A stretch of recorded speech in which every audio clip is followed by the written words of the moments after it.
Alright guys, basically आज के इस वीडियो में हम बात करने वाले हैं सिंपली STL कंटेनर्स के बारे में। जैसा कि मैंने आपको बताया था कि यार कल की वीडियो के अंदर कंटेनर देखने वाले हैं, कल बताया था बेसिकली मैंने, तो ये आज देखने वाले हैं हम सिंपली कंटेनर्स। और मैं मान के चल रहा हूँ कि आप लोगों ने STL वाला वीडियो देखा होगा और STL का इंट्रो था वो आपको क्लियर हो गया होगा।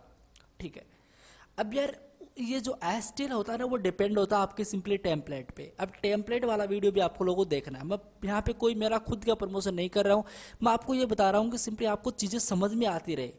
इसका बेसिकली मैंने मतलब ये है कि मैं स्टेप बाय स्टेप यहाँ पे वीडियो बनाता जा रहा हूँ और आप लोगों को चीज़ें क्लियर होती रहें और कंसेप्ट आपको जो भी हैं वो क्लियर होते रहें, इसलिए मैं बता रहा हूँ कि आप सिंपली टेम्पलेट वाला वीडियोज़ भी देख लेना। टेम्पलेट पे आप देखोगे, टेम्पलेट मैंने बताया है फंक्शन टेम्पलेट, क्लासेस टेम्पलेट, उसका डेफिनेशन, टाइप्स वगैरह काफ़ी चीज़ें बताई हैं। लेकिन आपको STL देखना, उसके बाद में उसको देखने के बाद में कुछ प्रोग्राम्स बनाने, STL देखना है, STL का इंट्रो देखना, देन आपको यहाँ पे आना है, क्योंकि आज का जो वीडियो वो डिपेंड है STL पे और STL डिपेंड आपके सिंपली टेम्पलेट पे। इतना ही है, बस खत्म। अब सिंपली बात करते हैं कि यार कंटेनर्स क्या होता है। ओके तो देखो सिंपली, ओके ये मैंने क्या कर दिया यहाँ पे सॉरी गाइस, इसको मैं इरेज ऑल कर देता हूँ। ठीक है, देखो what are containers in STL। भाई कंटेनर्स क्या होता है STL के अंदर। देखो सिंपल बात के अंदर मैं बात करूँ, डेफिनेशन यहाँ पे लिखी हुई है, डेफिनेशन को पहले पढ़ लेते हैं, फिर हम हमारे देसी भाषा के अंदर इसको समझने का ट्राई करते हैं। देखो सबसे पहले क्या होता है, containers library in STL gives as the containers which in the simplest words okay can be described as the object used to contain data or rather collections of object. Containers helps us to implement and replicate simple and complex data structures very easily like arrays, list, trees, associative array and many more. Second definition और देख लेते हैं एक बार। अभी आप definition समझ लो, थोड़ा इसको समझने का ट्राई भी करो आप लोग। तो the containers are implemented a generic class templates means that a container can be used to hold different kind of object and they are dynamic in nature. अभी मैंने इतना बोल दिया, कुछ को समझ में आया होगा नहीं आया होगा, मैं आपको बताता हूँ। तो आपको मैं बताऊँ ना सिंपली, देखो सिंपल क्या है, मेरे पास एक बॉक्स है, मेरे पास बॉक्स है, ठीक है, और ये मेरा सिंपली एक प्रोग्राम है। यहाँ पे मैं यार अजीब सा बना रहा हूँ, लेकिन आप सिंपली समझना, एक सिंपली फाइल है और इसके अंदर सिंपली कुछ लाइन्स लिखी हुई हैं इस टाइप से। इसके अंदर कुछ प्रोग्राम के अंदर ऑब्वियसली कुछ ना कुछ तो डेटा होगा, कुछ ना कुछ तो डेटा होगा। अब ये जो डेटा अगर हम सिंपली स्टोर करना चाहें ना, तो इस कंटेनर के अंदर कर सकते हैं। ठीक है, ये सिंपली STL होता है, STL कंटेनर होता है। कंटेनर वो चीज होती है जो किसी भी चीज को कंटेन कर सके, डेटा स्टोर करके रख सके, कंटेन करके रख सके। भाई कंटेनर कंटेन कर लो, जैसे सपोज दैट आपके पास बैग होता है, उसमें आप बुक्स डालते हो, जब भी चाहे बुक्स को यूज करते हो और इस टाइप से सिंपली आप इसको यूज करते जाते हो, डालते जाते हो। ठीक है, तो इसका मतलब क्या होता है, सिंपली कंटेनर ही होता है। एक डब्बा समझ लो जिसके अंदर पहले से कुछ है, लेकिन आप सिंपली और भी डेटा स्टोर करोगे और उसको यूज कर सकते हो, जो पहले से उसको भी यूज कर सकते हो, तो वो सिंपली आपका एक कंटेनर होता है STL के अंदर। ऑल राइट, ठीक है, चलो बढ़िया। अब सिंपली ये कंटेनर है, ये क्या करेगा C++ के अंदर, इसका इंपॉर्टेंस क्या है मैं आपको बताता हूँ। कल के दिए आपने सिंपली एरे, आप चाहोगे कि यार मैं सिंपली इस कंटेनर के अंदर ना एरे को स्टोर करना चाहूंगा, तो आप सिंपली एरे भी स्टोर करना चाहोगे, एरे भी स्टोर कर सकते हो, लिस्ट, ट्रीज। अब एसोसिएटिव एरे क्या होता है ये स्टोर कर सकते हो, लेकिन होता क्या है ये गाइस, अगर आप C लैंग्वेज या फिर C++ से फेमिलियर हो तो आप बेसिकली नहीं समझ में आया होगा आपको, क्योंकि अगर आपने थोड़ी एडवांस प्रोग्रामिंग की है यार, PHP, पाइथन वगैरह, तो उनके अंदर तो एसोसिएटिव एरे होता है। लेकिन C++ के अंदर भी, C++ के अंदर ऑब्वियसली है, लेकिन अभी मैंने आप लोगों को कवर अप नहीं करवाया है। डेफिनेटली हम कवर करेंगे आगे नेक्स्ट वाले वीडियो के अंदर। तो जब भी वीडियोज आएंगे आपको ये मिलेगा एसोसिएटिव एरे का भी एक टॉपिक, तो डेफिनेटली आप इसको समझना। लेकिन आप सिंपली अभी ये समझो कि हम इसको स्टोर कर सकते हैं सिंपली कंटेनर के अंदर। ठीक है, बढ़िया। अभी एक चीज और लिखी है यहाँ पे, जेनरिक क्लास टेम्पलेट्स। अभी जेनरिक क्लास टेम्पलेट्स क्या होता है, जेनरिक क्लास टेम्पलेट्स मतलब आपका टेम्पलेट क्लास, सिंपली एक सामान्य टेम्पलेट क्लास। अब टेम्पलेट क्लास क्या होती है अगेन मैं बताना चाहूँगा, मैंने क्लास टेम्पलेट पे एक वीडियो बनाया है, जाके जरूर चेकआउट कर लेना आप लोग। बहुत ही सिंपल तरीके से मैंने इसको एक्सप्लेन किया है उसके अंदर।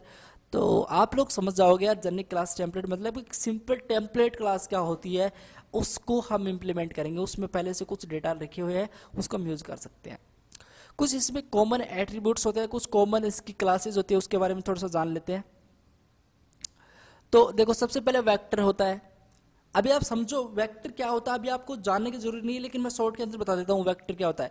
वेक्टर कुछ आपका एरे जैसे दिखता है, एरे जैसे ही होता है, लेकिन एरे से थोड़ा एडवांस होता है। एरे आपका एक डेटा स्टोर करता है, लेकिन इसमें हम क्या करते हैं, मल्टी टाइप के डेटा टाइप्स को हम स्टोर कर सकते हैं इन ए वेक्टर। ठीक है, इस टाइप से आप समझ लो रिप्लिकेटेड एरे। ठीक है, और सिंपल सेकंड होता है हमारा queue, then stack, priority queue, list and set map. ठीक है गाइज, मैं बताना चाहूँगा कि इतने ही नहीं होते हैं, काफ़ी और भी होते हैं, लेकिन मैंने अभी आप लोगों के लिए कॉमन लिखे हैं इतने कि भाई आपके कंटेनर के अंदर सिंपली आपको जो ये क्लासेज हैं, ये जितनी भी क्लासेज हैं, ये सिंपली आपको मिलती है कंटेनर के अंदर। ठीक है, तो आई होप कि आपको इतनी चीज़ें याद रखनी। अभी यार याद रखने की कोई बात नहीं, जब भी आप प्रोग्राम करोगे, कोडिंग करोगे, तो आपको डेफिनेटली ये चीज़ें समझ में आ जाएंगी, लेकिन थोड़ा बहुत जान लो यार। वेक्टर रेप्लिकेटेड एरे को डिफाइन करता है, क्यू रेप्लिकेटेड क्यूज को डिफाइन करता है, स्टैक रेप्लिकेटेड स्टैक को डिफाइन करता है, प्रायोरिटी क्यू का रेप्लिकेटेड हिप्स को। अभी हिप्स क्या होते हैं समझ लो, बस थोड़ा जान लो इसके बारे में। लिस्ट क्या होता है, रेप्लिकेट्स लिंक लिस्ट को डिफाइन करता है, स्टैक ट्रीज को रेप्लिकेट्स करता है, मैप एसोसिएटिव एरे को रेप्लिकेटेड करता है, सॉरी इसको डिफाइन करता है। तो ये कुछ इस टाइप से मैंने कॉमन कुछ कंटेनर्स यहाँ पे डाले हैं, और बेसिकली आपको समझ में नहीं आ रही होंगी चीज़ें, डोंट वरी। अब मान लो यार मेरे पास एक प्रोग्राम है, मैं ऐसे करूँगा ना, मैं आपको यहाँ पे लिख के बता दूँ। सबसे पहले क्या लिखते हैं, सबसे पहले यार मैं थोड़ा सा अजीब से लिख रहा हूँ, बस आप लोग समझना। सबसे पहले मैं यहाँ पे हेडर फाइल लिखता हूँ, यहाँ पे हैज़ इंक्लूड, और मैं जल्दी से लिख ही लेता हूँ यार यहाँ पे। ठीक है, ओके सो मैंने यहाँ पे एक प्रोग्राम लिख लिया, आप लोग नोटिस कर सकते हो, और एक सिंपल सा मैंने प्रोग्राम लिखा। देखो इसमें क्या है कि जैसे मैं लिस्ट का यहाँ पे यूज कर रहा हूँ, आप लोग यहाँ पे नोटिस कर सकते हो लिस्ट का यहाँ पे यूज हो रहा है। अभी जैसे मैं यहाँ पे हेडर फाइल लिखता हूँ ना, इसी के साथ साथ मुझे लिस्ट को भी यहाँ पे टॉप पे इंक्लूड करना पड़ेगा, तो तभी मैं इसका कंटेनर्स के अंदर जो प्री डिफाइंड जो कॉमन कंटेनर्स का मैं यूज कर सकता हूँ। जो हमारे ये कंटेनर्स का मैं सिंपली यूज कर सकता हूँ। अगर मैं इसको टॉप पे डिफाइन करता हूँ तो हैज़ इंक्लूड लिस्ट को, ये आपको लिखना ही पड़ेगा। ठीक है, अब आप सिंपली क्या करते थे, किसी क्लास का आप ऑब्जेक्ट कैसे क्रिएट कर सकते थे। आप सिंपल मैंने आपको बताया था सिंटेक्स के अंदर, क्लास टेम्पलेट वाले वीडियो के अंदर, सिंपली आप क्या लिखते थे, उस क्लास का नाम, देन सिंपली आप उसका ऑब्जेक्ट के नाम, देन बीच में आप क्या करते थे, किस तरह का वो बेसिकली डेटा टाइप्स है, और आप एंगुलर लगा के सिंपली उसके अंदर उसका डेटा टाइप लिखते थे।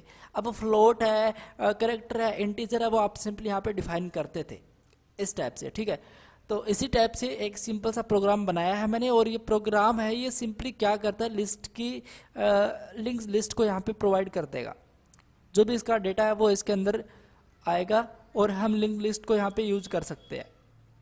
बढ़िया, बात करते हैं कुछ क्लासिफिकेशंस ऑफ कंटेनर एसटीएल के बारे में। तो सबसे पहले होता है आपका simply sequence containers. Sequence containers क्या होता है भाई, use to implement data structures that are sequential in nature like arrays and link list. एक सीक्वेंस के अंदर लीनियर बोल सकते हो यार आप इसको। ठीक है, मतलब एक order, arrays and link list. ठीक है, इसके अंदर ये दो चीज आते हैं सीक्वेंस के अंदर।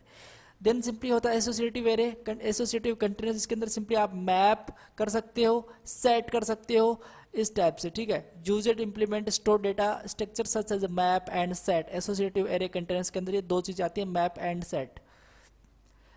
अनऑर्डर, जिसका कोई ऑर्डर ही नहीं है, एसोसिएटिव कंटेनर्स लाइक आप use to implement unsorted data structures, and आप सिंपली एक होता है आपका container adapters use to provide different interface to the sequence containers. तो होप कि यार आपको सिंपली क्लासिफिकेशंस ऑफ कंटेनर्स का वीडियो पार्ट कंप्लीट हो गया होगा, और ये जो एसटीएल इन कंटेनर्स वाला वीडियो है, ये वाला भी आपको सिंपली क्लियर हो गया होगा। ठीक है, देखो सिंपली यहाँ पे बहुत ही इजीली वे के अंदर यहाँ पे बताया जा रहा है कि आप कंटेनर्स को कैसे डिफाइन कर सकते हो। तो मैंने आपको ये सिंपली बता दिया। तो गाइज होप कि आपको कंटिन्यूस वाला वीडियो समझ में आ गया होगा। बात करेंगे थोड़ी और जो क्लासेज अभी हमने देखी है ना, लाइक ये जो क्लासेज हमने देखी हैं इसके बारे में हम बात करेंगे। Vectors, Q, stack, priority queue, list, stack, set, sorry, इसके बारे में हम डेफिनेटली बात करेंगे। और कल से हम वेक्टर के बारे में जानेंगे कि भाई वेक्टर क्या होता है। ये काफ़ी चीज़ें, काफ़ी लोगों को डाउट आता है इसमें वेक्टर क्या होता है, और बताऊंगा मैं यार, डोंट वरी, इसका प्रोग्राम भी लिख के बताऊंगा आपको, सिंपली आपको समझ में आ जाएगा। तो गाइस इस वीडियो को लाइक कर लो और आपको सिंपली इस वीडियो को शेयर कर देना और चैनल को बेसिकली सब्सक्राइब कर देना, ठीक है। और कमेंट वगैरह भी कर दिया करो यार, आप लोग कमेंट करते हो तो काफ़ी इससे मोटिवेट मिलता है, इससे ठीक है, मोटिव मिलता है। तो गाइस बस आज वीडियो इतना ही और I will see you next time. तब तक thank you so much, take care.